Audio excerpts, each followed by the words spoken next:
Eh, estando en Buenos Aires, mejor dicho, yo voy a decir familiarmente el tío, muy amigas, Burita Flores y Dorita Blanche, iban hacia un lugar donde el Tono iba a dar un recital. Iban en tren. Entonces el Tono se para y le dice a toda esa gente que va callada ahí que él era el presidente de un pequeño país que era el país del Conlara. Bueno, y entra a hablarles de lo que era vivir en el país del Conlara y la vida que llevaban ellos, que iban todos viajando sin mirarse y sin comunicarse entre ellos. Bueno, y ahí entra a recitar algunos poemas, bueno, y ese viaje terminó siendo una fiesta, contado por mis tías, bueno, que incluso algunos se pasaron de estaciones, que no se bajaron porque querían seguir disfrutando de lo que decía el Tono, sobre todo porque más allá de los que lo han conocido a través de leer su obra, el escucharlo era especialmente fantástico. Bueno, ya que estamos en familia, voy a presentar a otro primo, Alejandro Nicotra, el Piro para nosotros, que bueno, que también ha tenido el don de ser un eximio escritor, por más que viva en Córdoba, sus raíces están aquí en la Villa de Merlo, porque también es sobrino del tío Tono, tenemos el mismo grado de parentesco, así que bueno, es un gusto que nos acompañe, porque sé que ya no quiere salir a dar charlas y demás, así me lo manifestó, pero bueno, quería estar presente en estos 100 años que estamos celebrando del nacimiento de nuestro poeta mayor. Gracias, Pino, por venir.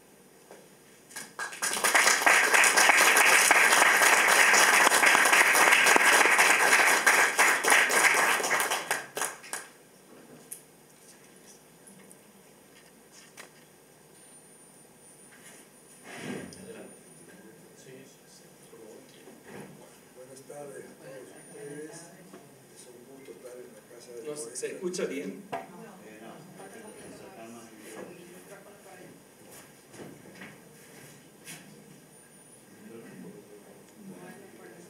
Bueno, los saludaba a ustedes, diciéndoles muy buenas tardes y que manifestando el gusto de estar en la casa del poeta, tan renovada, tan distinta, pero fundamentalmente igual a la antigua, a la vieja casa que yo frecuentaba en mi infancia y mi adolescencia, visitando a la tía Teresa, que era la madre de Agüero, y al poeta. Y luego en la adolescencia, muy frecuentemente, porque yo ya entonces empezaba a escribir y tenía con él largas tardes de conversación, donde de algún modo uno aprendía lo que era la poesía. Bueno, y ahora me toca decir unas palabras acerca de la obra de Agüero. Voy a trazar un panorama general desde sus primeros libros hasta algunos últimos que quedaron inéditos y que después han sido publicados, tratando de desentrañar el sentido de esa poesía. Una poesía que yo llamo una poesía arraigada.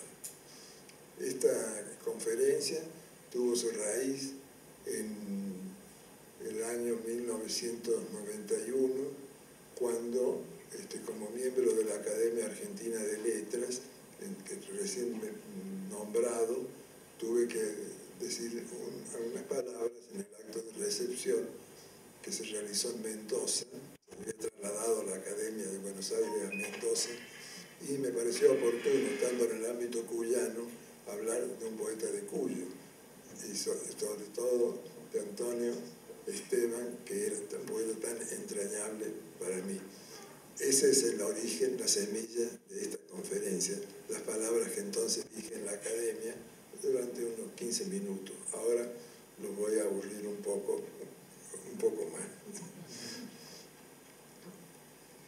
Entonces, hablaremos de una poesía arraigada. En su libro Poetas españoles contemporáneos, Dámaso Alonso ha descrito la poesía que puede nombrarse como poesía arraigada. Dice ahí, poesía que nace de la vida, ligada directamente a la vida. La experiencia del poeta está formada por su yo y su ambiente, un centro misterioso y su trémulo fanal. No hay poesía sin experiencia, dice Dámaso Alonso, pero hay muchos libros de poesías en los que el desarrollo de lo que provisionalmente podríamos llamar invención, o sea, lo traído de lejos, de muy lejos del fanal, predomina tanto que parece oscurecernos lo personalmente vivido. Y luego agrega, pero hay otros poetas en los que el fanal, o sea, la atmósfera propia, arrastrada por el ser individual vivo, como aérea envoltura planetaria, es muy compacto y constante. De estos poetas, diremos nosotros, es Antonio Esteban Agüero, quizá el mayor lírico puntano perteneciente a la brillante generación argentina del 40, y especialmente dentro de ella a la tendencia, bien servida por provincianos, como ha dicho Anderson Imbert, orientada hacia el canto natal, tras las huellas de Leopoldo Lugones. La complacencia de su arraigo en el sitio natal, en su villa de Merlo, ha sido expresada por el poeta a lo largo de toda su obra.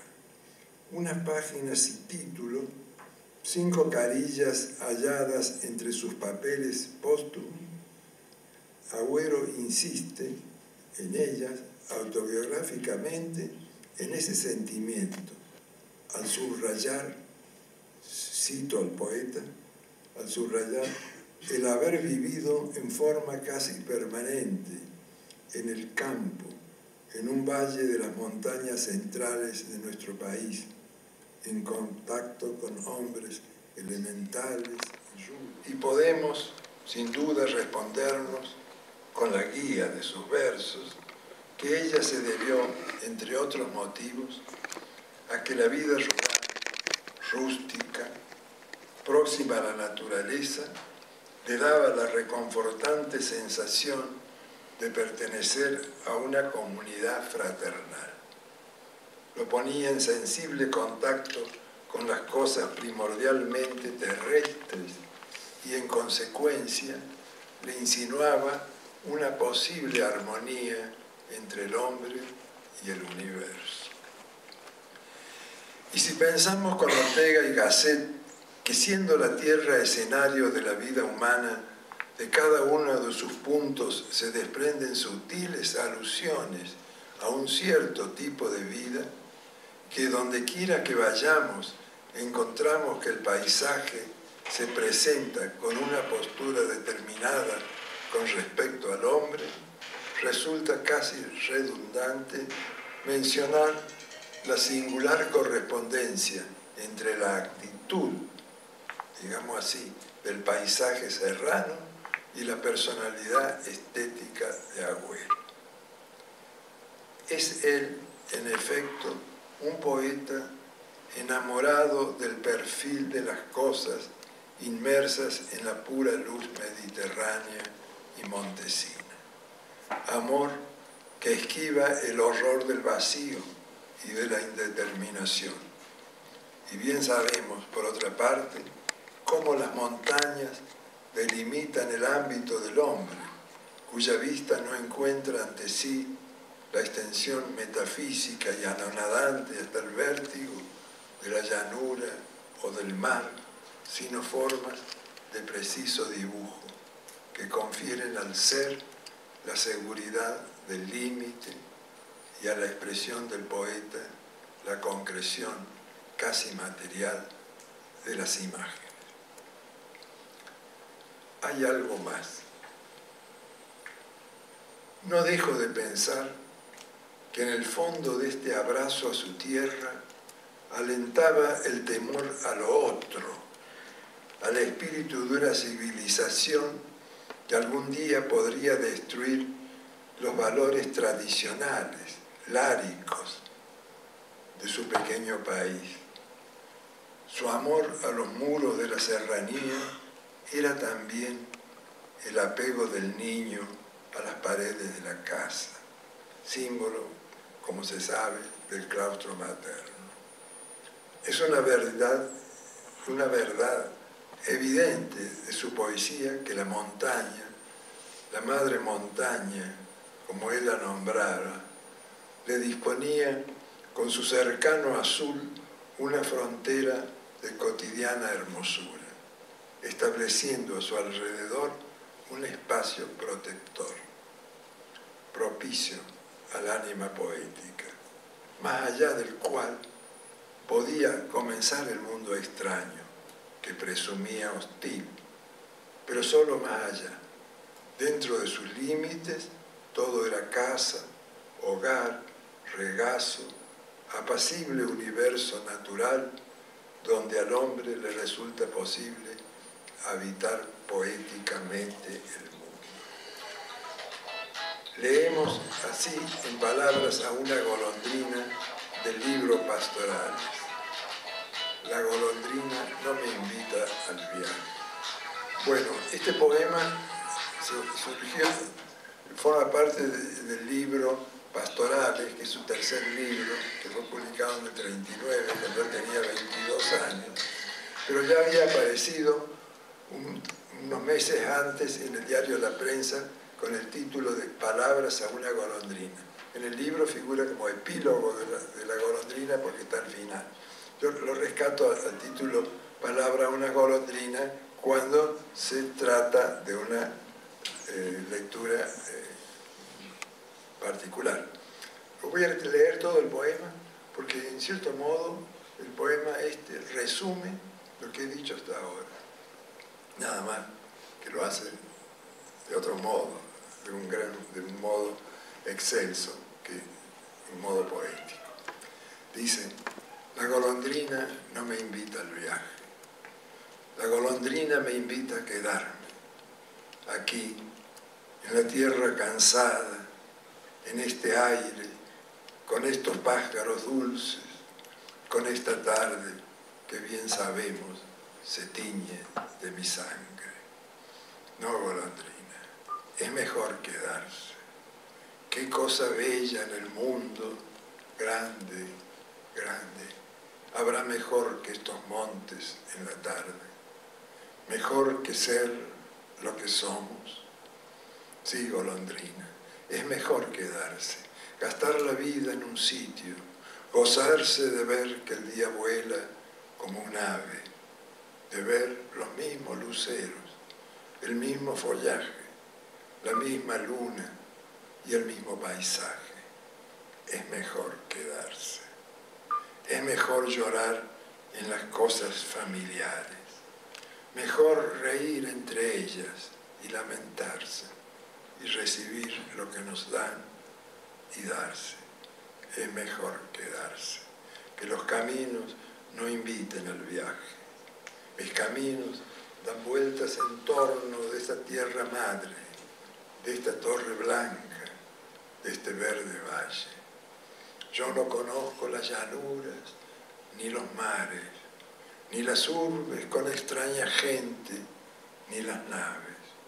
Solo sé quedarme con estos campos, con estos animales, con estas gentes conocidas, morenas y vulgares, con estas piedras bajo el sol, con estos olores vegetales, y aquí morirme ansío, con mi risa y mis males, con mi tesoro de nombres pronunciados con amor en las tardes.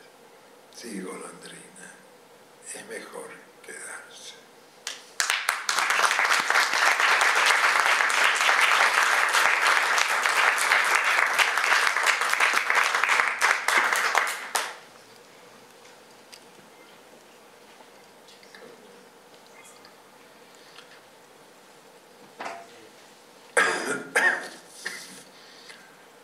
poemas de ese libro juvenil, pastorales, al que pertenece el poema leído, expresan justamente un vivir armonioso, aunque teñido a trechos de una sutil melancolía.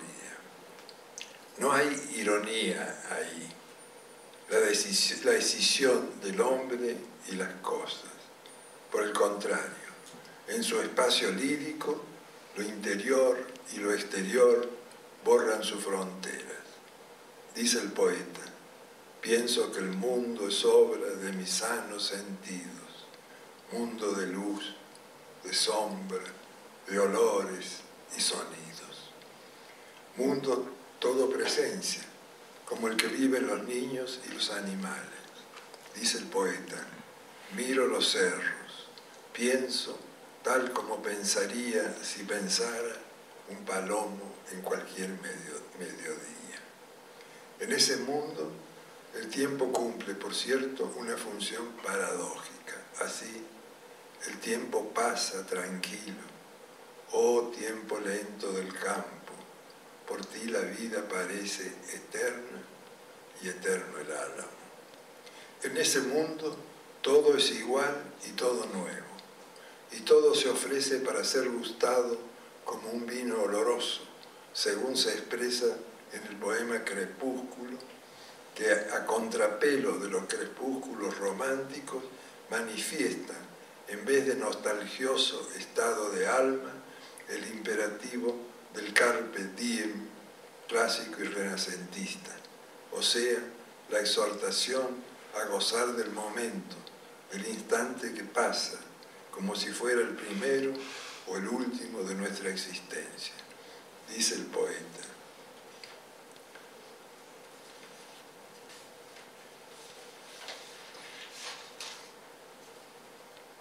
de un primitivo modo miremos el crepúsculo, como si fuese acaso el primero o el último. Escuchemos el aire, contemplemos el pulso de la noche, aún secreta en el lucero de oro. Que el alma se nos llene de este vino oloroso. Gocemos cada sombra, cada luz, el sonoro regalo de la brisa con palomas y tordos. Desde pastorales hasta las cantatas del árbol, que apareciera a mediados de 1953, la bibliografía de Antonio Esteban Agüero registra solo un brevísimo libro titulado Romancero de niños.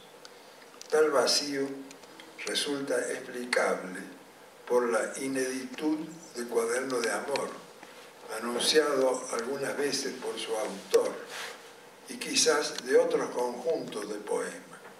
Lamentablemente, de la producción de esos años se conservan solo algunas pocas composiciones que tuve ocasión de reunir y ordenar en el libro titulado Poemas Inéditos, de 1978, publicado por la esposa del poeta, entre cuyas páginas se destacan precisamente las que pertenecieran a aquel cuaderno, o sea, a Cuaderno de Amor. Forman estos poemas una especie de canto celebratorio. El intenso anhelo de integración con la naturaleza, característico de Agüero, se cumple aquí, poéticamente, por la mediación de la mujer. La imaginación, proyectada gozosamente hacia ella, desde el aislamiento fatal del sujeto, puede soñar prodigios, tender la sangre, por ejemplo, como camino de la amada, según dice esta estrofa de uno de sus sonetos. Tiendo mi sangre, hago con mi sangre sendero, para que no camines por el sol de verano. No pesas nada, nada, tan liviano y ligero es tu andar como el peso de la luz en la mano. En lo que concierne al Romancero de niños, editado por su autor en 1946, Se ha señalado la influencia de García Lorca sobre él, y no hay duda de que esa presencia está confirmada por coincidencia de recursos de estilo. El libro tiene, sin embargo, un personal encanto, tierno y dramático, la pura gracia de la vida, corporizada en los niños, y el designio de la muerte tejen la trama argumental de la mayoría de estas historias poéticas ambientadas en la región mediante sutiles alusiones al paisaje.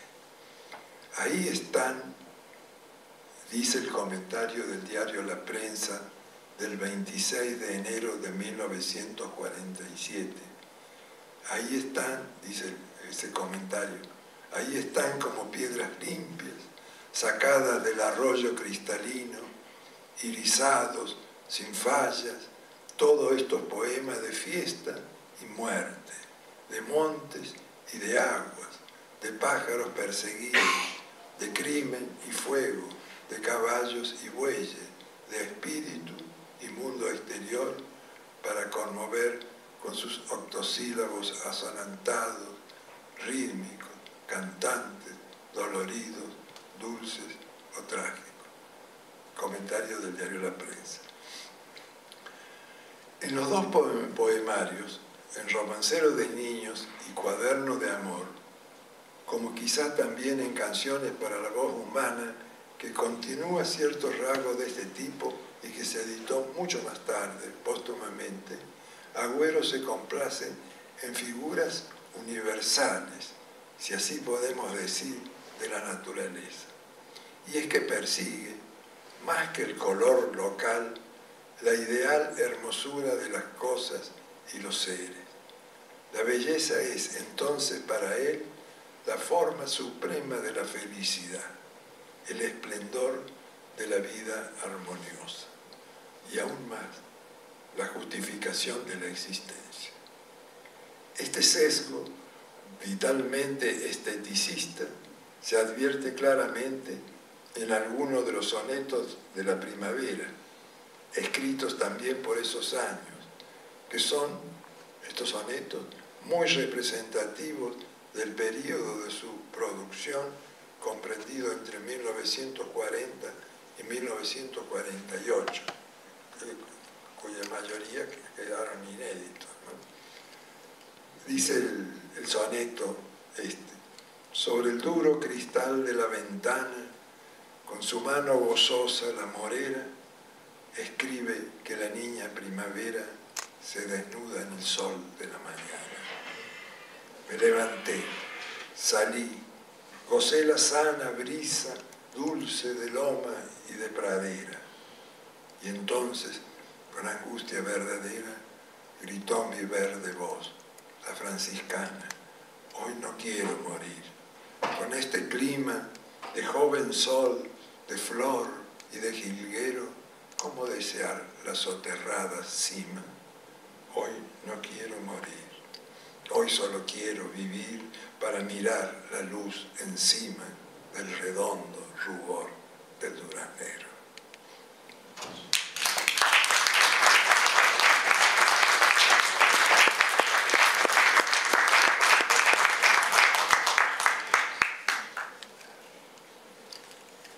Pero al escribir las cantatas del árbol, compuestas desde 1948 a 1953, el poeta cambia bruscamente el rumbo de la etapa anterior.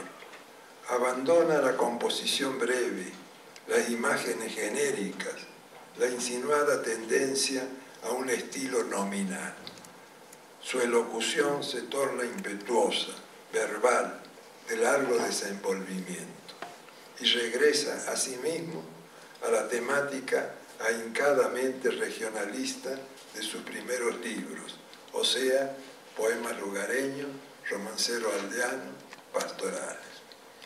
También en estas nuevas páginas, la de las cantatas, es notable el deseo de fusión con el mundo natural, que es una constante en Agüero, el deseo de fusión con el mundo natural, a veces tácito en las enumeraciones minuciosas de pájaros, hierbas, flores, insectos, animales silvestres, o en las descripciones de los grandes árboles, pero otras veces explícito en la extensión de vehementes estrofas. Sin embargo, tal impulso de filiación romántica está frenado por un clásico apego a la plasticidad de la figura. Las cantatas del árbol acogen esas dos tensiones contradictorias, junto al ansia de totalidad, el amor por lo particular. Ahora bien, en la cantata del abuelo Algarrobo, que abre el volumen, Agüero no se conforma con la pintura, línea y color del coloso vegetal, ni con la distinción de los pájaros que visitan su cielo entrelazado, sino que inserta la presencia del árbol en el tiempo histórico. La irrupción de la historia es un acontecer nuevo en su poesía. Hasta entonces, por predominio de la actitud lírica, su tiempo era el de un presente contemplativo. Ahora se inicia la indagación del ser comarcano y provincial, mediante la referencia a la América indígena.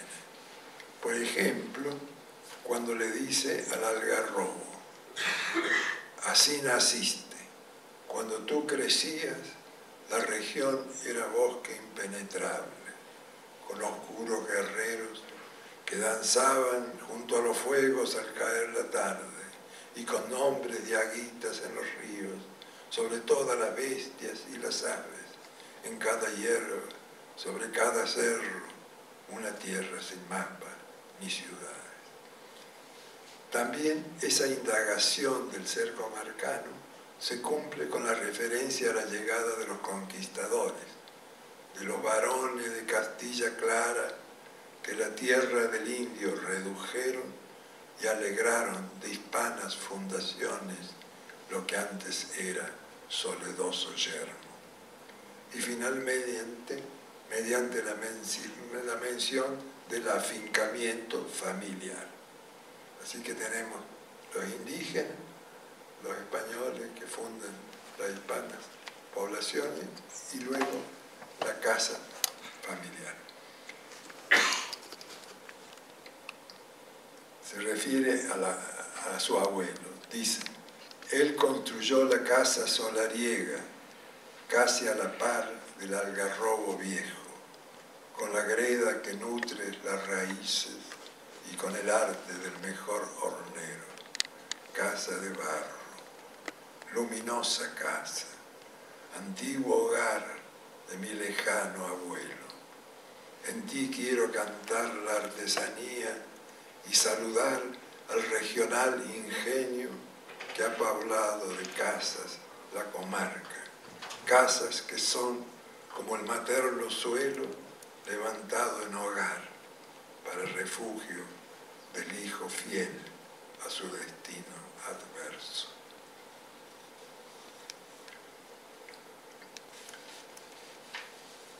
Si bien en las cantatas los personajes protagónicos son los árboles y el propio poeta, casi todas ellas están como impregnadas de una densa sustancia popular, claramente perceptible en la constante alusión a leyenda, costumbre, creencia, oficio.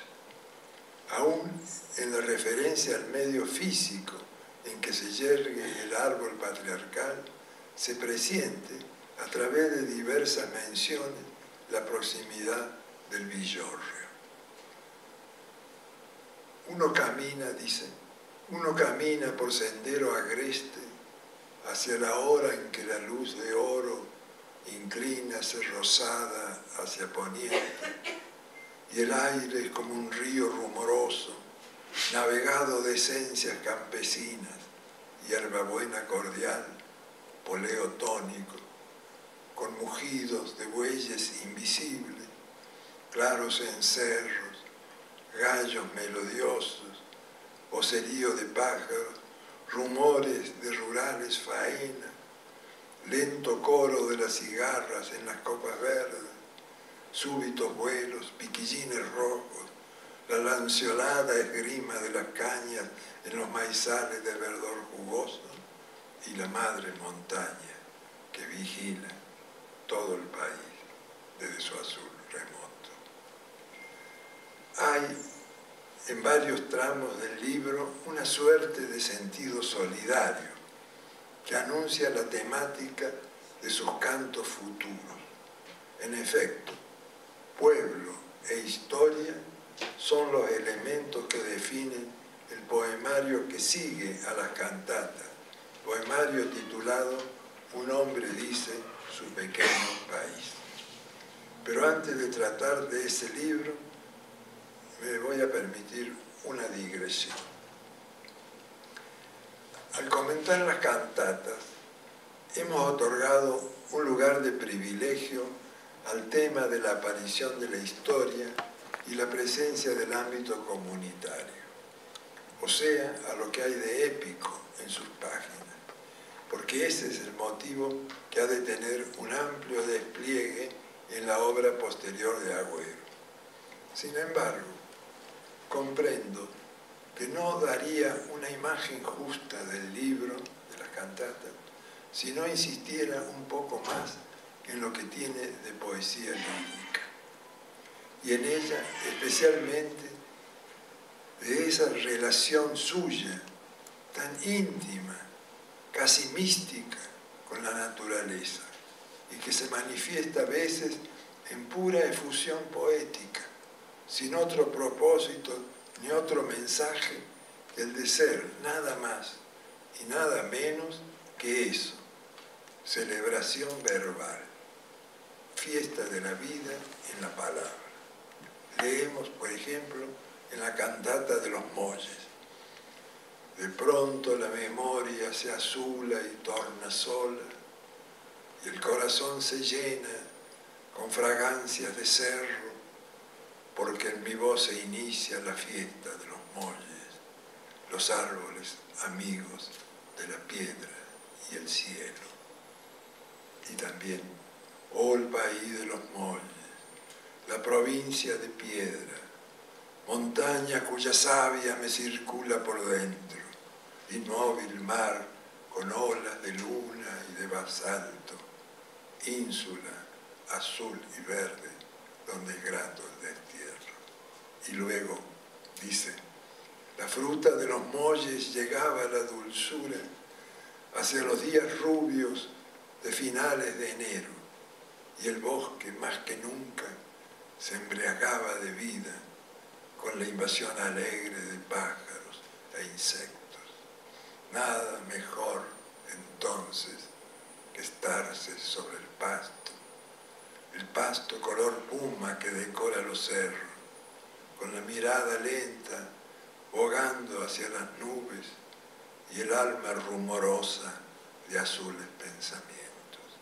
Si alguna vez yo he sido dichoso como un ángel, lo he sido en esos claros, encantados momentos. Mi vida era entonces una historia de pájaros. Después devine un hombre taciturno y violento. Y finalmente,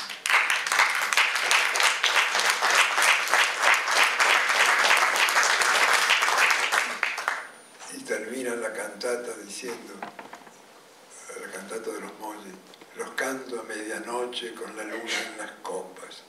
Al pie de cada tronco hay un grillo despierto. Moribundas esquilas difunden la tristeza. Luciérnagas me buscan para guiar mi regreso.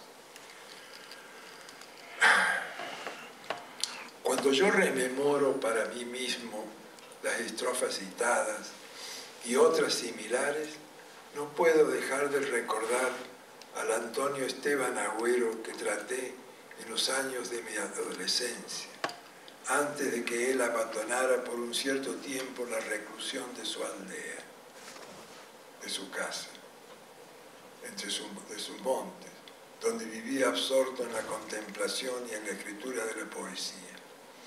Aunque su trato con la gente de la villa era muy cordial, muy afectuoso, daba la impresión de un ser solitario. Uno sentía que más allá de su día social, su fe estaba puesta en una suerte de verdad edénica del mundo. Tal vez a aquellos años pertenece esta página de sus papeles póstumos que configura sin duda un precioso testimonio acerca del proceso creador del poeta y de su relación con la naturaleza. Dice esa página así. Dice: camino con la sensibilidad abierta a todas las sugestiones. Sorprendo a los pájaros en la intimidad de sus vidas, sobre todo en los días de primavera, cuando tejen sus nidos y empollan sus huevos. Casi escucho el rumor de la hierba cuando crece bajo la mirada brillante del buen sol.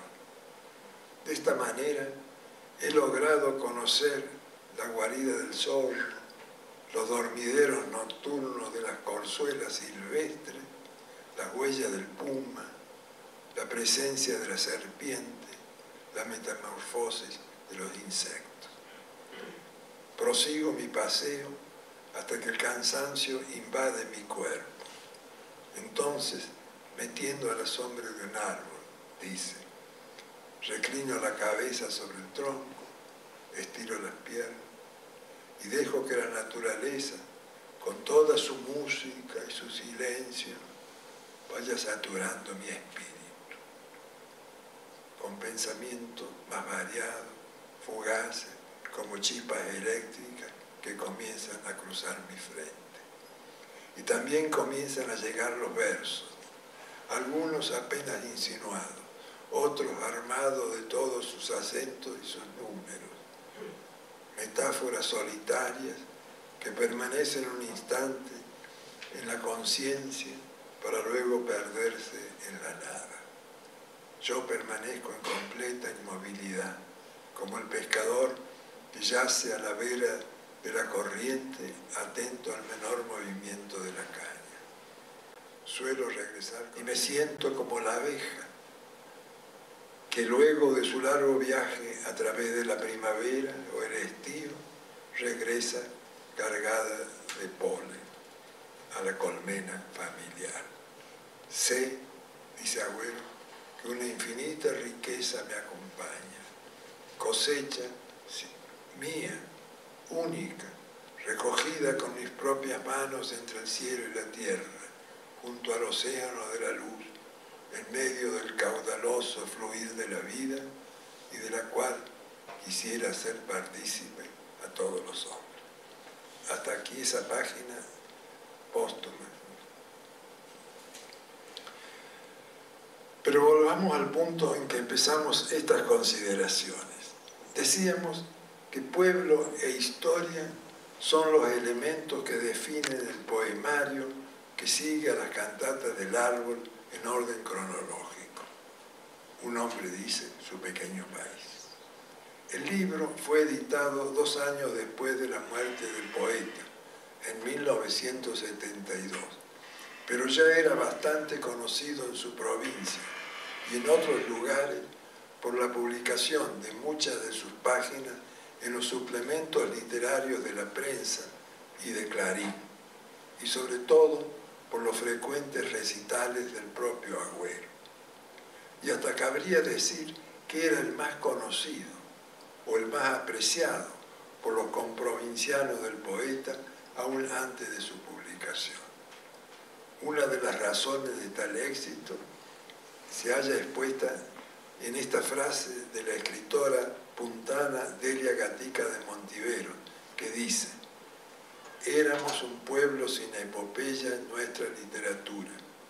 Antonio Esteban Agüero nos ha legado el canto épico que necesitábamos en Un hombre dice su pequeño país. La dimensión del motivo social constituye el factor que nos permite considerarlo como un avance temático en el desarrollo de la poesía de Agüero. No es ese, sin embargo, un tema tardío, el del motivo social. No es un tema tardío. Al contrario, puede rastrearse desde el inicial poema lugareño con sugestivo ejemplo. El progreso que indicamos se refiere a la extensión e intensidad del tratamiento que determina su calidad de motivo central, de núcleo, de contenido, y que se relaciona con la actitud de compromiso, de participación solidaria y aún de denuncia, ausente hasta entonces, a pesar de algunos indicios. Desde la lectura de un hombre dice su pequeño país, entendemos entonces mejor aquella franciscana temática de sus versos iniciales, que hablan de las cosas simples, los niños, la gente morena y vulgares de la aldea. Ahora, con un hombre dice su pequeño país, Antonio Esteban Agüero desanda el tiempo en poemas narrativos.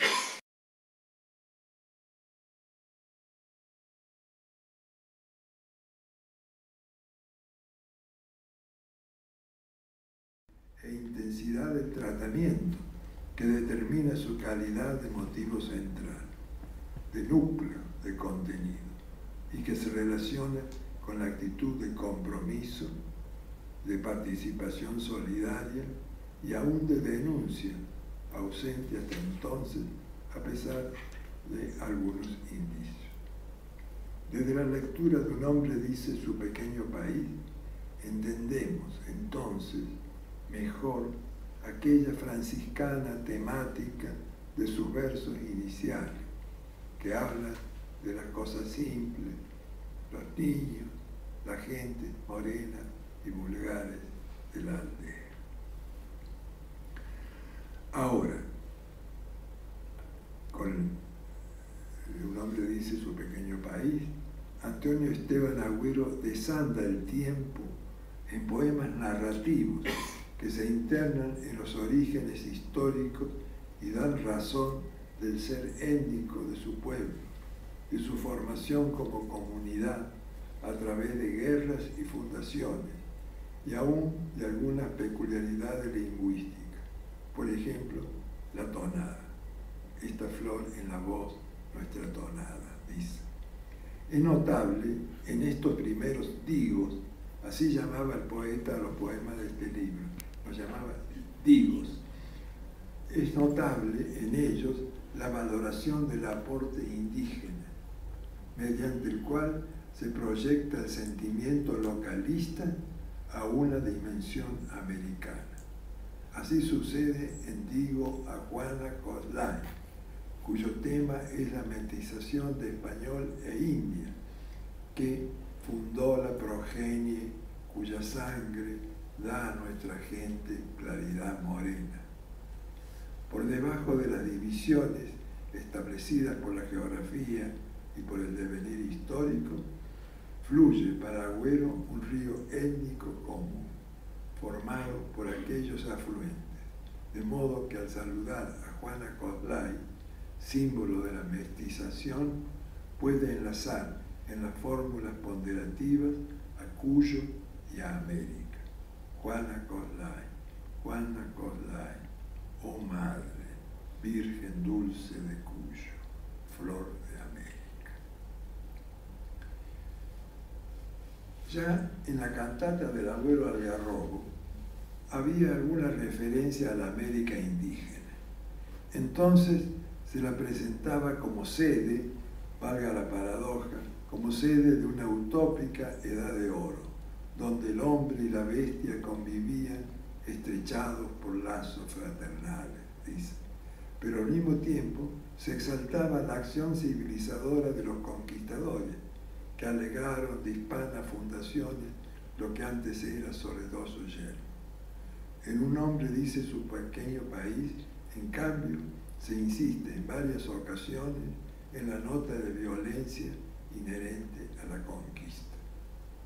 Sin embargo, no falta la alabanza de la fundación, cuando dice: y estos fueron los días iniciales, horas de horror, pero también de fiesta, horas de fe, días de sol naciente, horas de crear, días de casa nueva.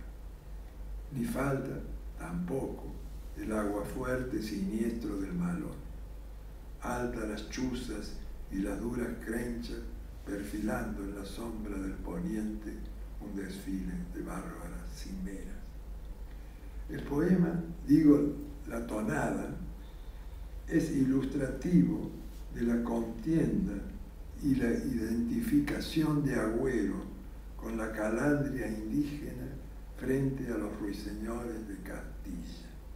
Pero a mi juicio, lo más logrado del poema consiste en las asociaciones líricas del tema con diversas imágenes anecdóticas.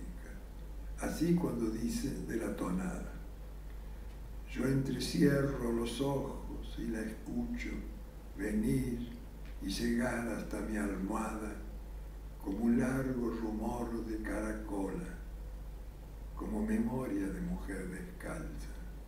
Y la escucho en la voz que me despierta con el mate y su luz en la mañana, cuando el sol es un padre que nos dona el reciente verdor de la esperanza. Y la escucho en un niño que transita por el sendero que trazó la cabra y me grita buen día y me conforta con la sonrisa de su alegre cara. Alguna noche la escuché en Rosario, en la voz de una joven que pasaba, y eso solo bastó para que viera amanecer los cerros del Conlar. Otra figura del arraigo en este libro, por ejemplo, la mazamorra y el matre. Es cierto que ellas son tópicos, lugares comunes de la evocación tradicionalista, pero el genio literario de Agüero le da una vibración nueva, a pesar del desgaste a que las ha sometido la agobiante reiteración de un costumbrismo de superficie.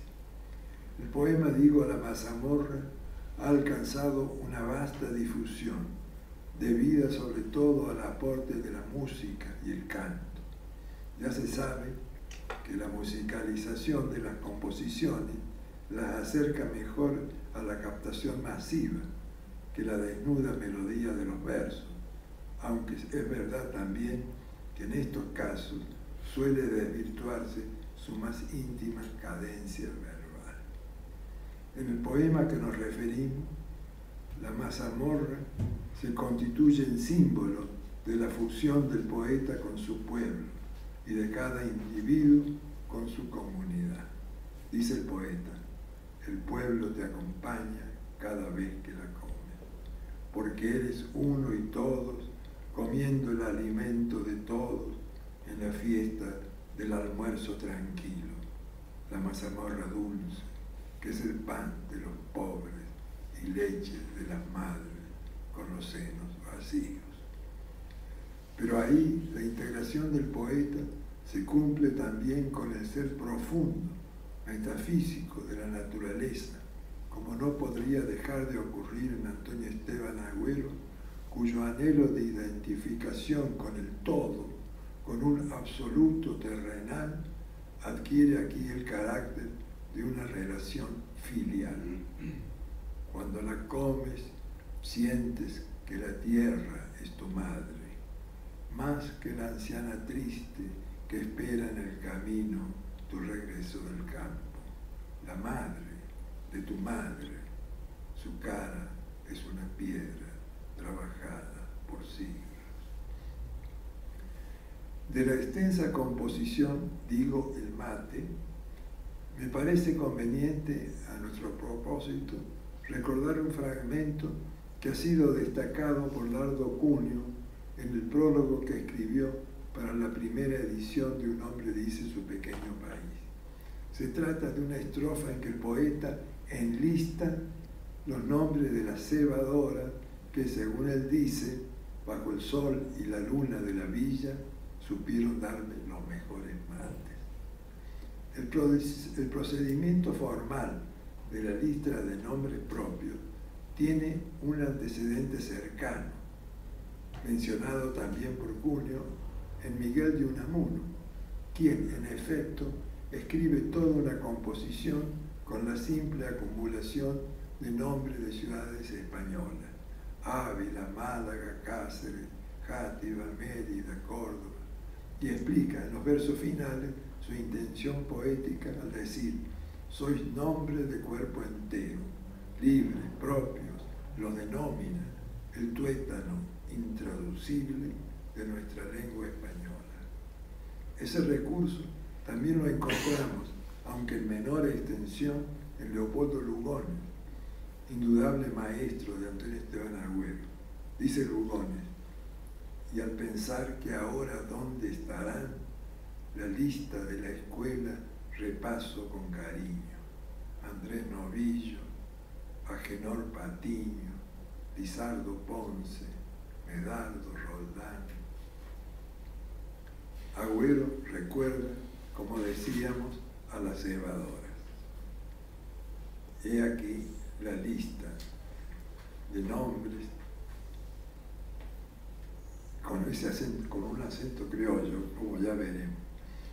Dice: solo nombres conservo, como guarda de las flores su olor el caminante: Doña Mercho Cornejo, Lola López, Francisca Cuello, Evangelina Páez, Reginalda Lucero, Pancha Orozco, Adelina Llanzón, Rosario Báez, Clara Chirino, Petronila Gómez, Minerva Leyes, prima de mi padre, Doña Delia Baigorria, Doña Isaura, Sara Bedoya, Encarnación Morales y una anónima joven de Punilla y la por siempre recordada Carmen.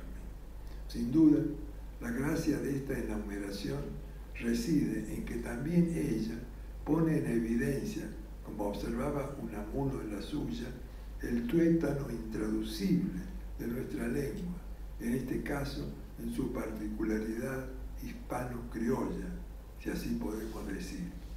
Y si no el tuétano, al menos cierta tonalidad, a través de la cual percibimos nosotros, también habitantes de su región, percibimos amanecer los cerros del Conlara. Después de los extensos poemas de las cantatas del árbol y de un hombre dice su pequeño país, el contenido de Canciones para la voz humana, el libro que sigue a los anteriores, resulta sorpresivo. Es, salvo el dilatado preludio, un haz de poemas relativamente breves. La denominación de canciones le proviene sin duda de la lírica tradicional española. Algunos rasgos comunes a esa fuente puede advertirse en ello. Por ejemplo, la estructura paralelística de algunas estrofas, el uso del estribillo, el metro menor.